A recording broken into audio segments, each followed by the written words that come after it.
Good morning. It's afternoon now. It's great to be here in Auckland, and it's really awesome to know that there is the opportunity for a part of our global community to be connecting through Facebook, through Kea, and I think that's absolutely fantastic because, you know, so long we've felt, I think, that we've felt really isolated, but you know, I think that's a choice, and I'll talk a little bit about that later. So a little bit about me. Obviously, I'm in the technology space. I've done accounting, online task management, and the extremely nerdy web performance space.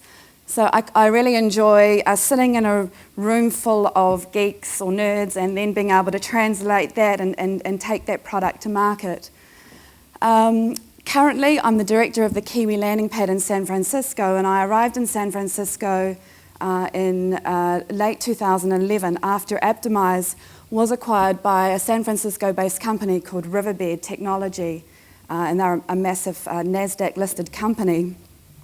But the notion of the three Bs of success in New Zealand, I think is it Batch, BMW, or Beach something, really doesn't resonate with what kind of drives me as a person. And as my dad would say, a bored Catherine is a dangerous Catherine.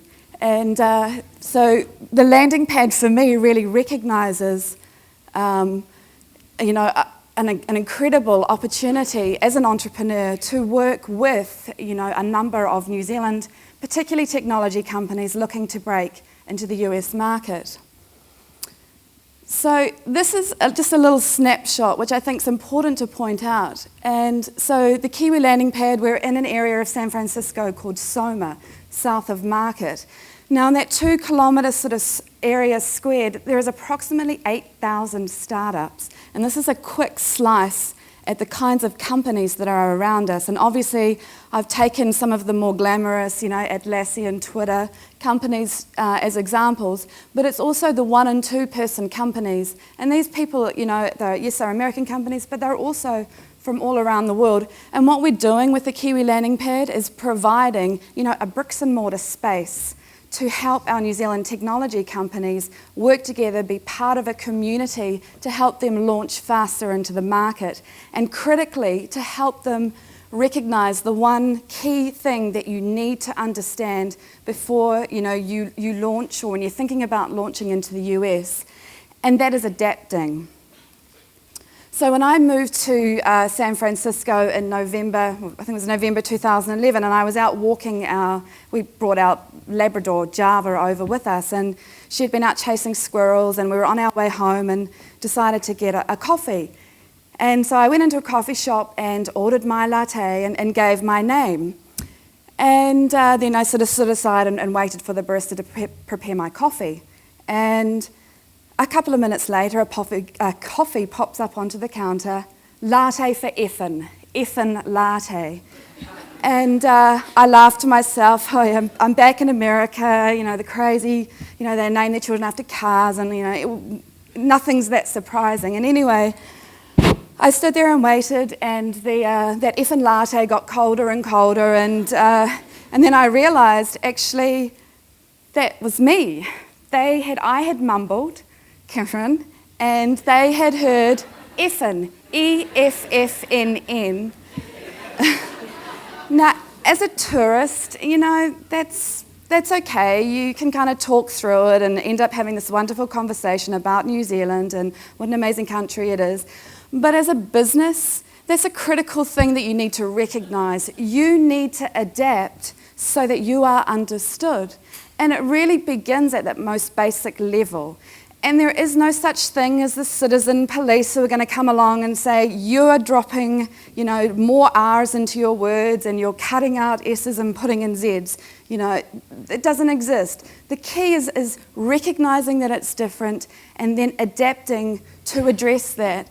And it really is just a matter of getting those basic principles right, just slowing down, lengthening your words as you need to. I know that I'm Catherine, but at least I'm understood. And really watch those colloquialisms, because saying yeah, nah, yeah is sending one hell of a mixed message to a market that really wants to hear very concise elevator pitch, this is my name, this is what I do, and that will help in your networking, because networking primarily is about getting opportunities. And so what you're wanting to do is to very quickly formulate your ask. And your ask might be, could you connect me with these two people in this sector, or whatever it might be. So having your pitch really refined so that they're able to help you and that they want to help you, because in the US, reputation is everything with your network, and they guard that very fiercely. The other key thing to think about is adapting your messaging.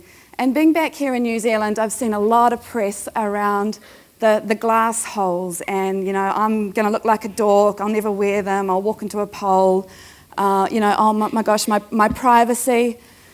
In San Francisco, they're talking about the vision, and the vision really in this space is thinking about the Internet of Things, and that's talking about that sort of convergence where you can embed technology into any screen.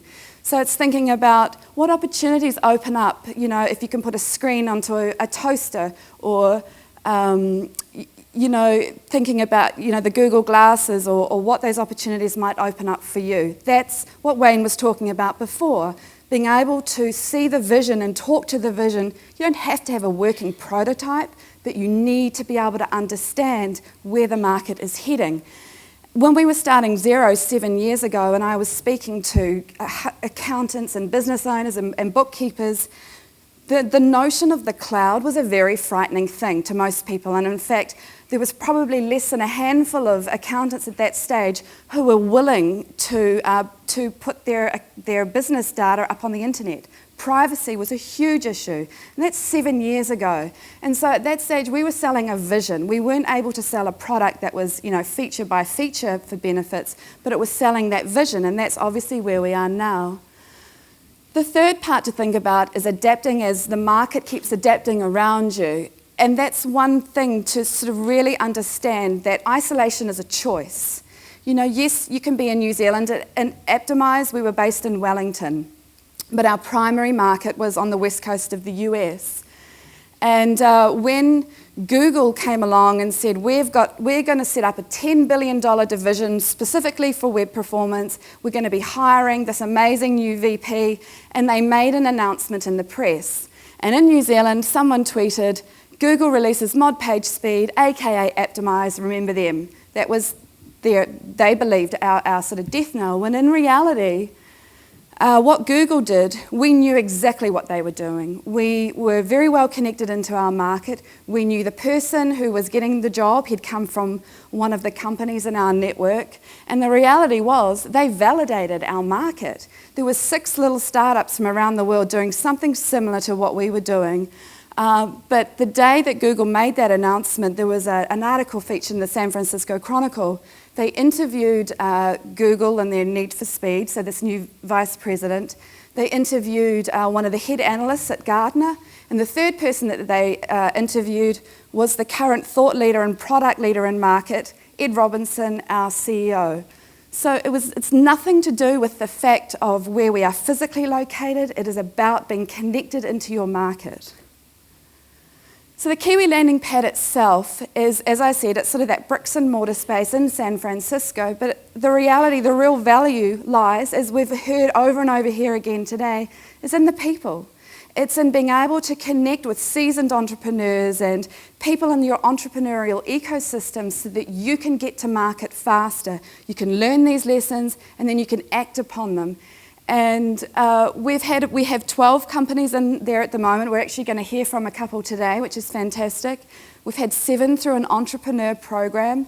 The Kiwi landing pad is a not-for-profit, but we do have a joint initiative with the Ministry of Business and Innovation where we're able to bring an entrepreneur in market for a month at a time, and we've done 7 of those. But really, as I said before, the value, yes, it's in physically being there and having a desk and all of those basic business things that you need, but it's actually about the people. It's about being able to connect in and integrate and build an ecosystem around yourself for success. And so that's us. You can't see there's a couple of yike bikes up there against the wall, and we need more space on that window now because we've got a bunch more logos to come up. But I think the value of also being a New Zealand company going in there into the heart of Soma and seeing your name there on the wall is actually incredibly powerful. And I look forward to meeting with some of you later. Thank you very much.